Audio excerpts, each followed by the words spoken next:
উদ্ধার হওয়া ৮ মৎস্যজীবীর দেহ নিয়ে আসা হলো নামখানার হরিপুর ঘাটে।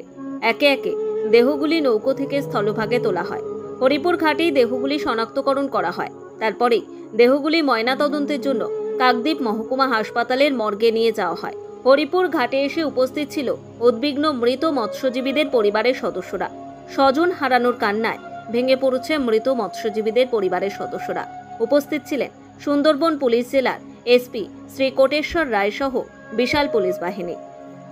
ট্রলারের কেবিনের ভেতর থেকে সব মিলিয়ে ৮ জন মৎস্যজীবীর দেহ উদ্ধার হয়েছে। বাকি নিখোঁজ একজন মৎস্যজীবী সমুদ্রে তলিয়ে গিয়েছে বলে অনুমান করছে মৎস্যজীবী সংগঠন। হরিপুর খেয়াঘাটে সুন্দরবন পুলিশ জেলার একাধিক উচ্চপদস্থ পুলিশ আধিকারিক সহ বিশাল পুলিশ বাহিনী মোতায়েন ছিল।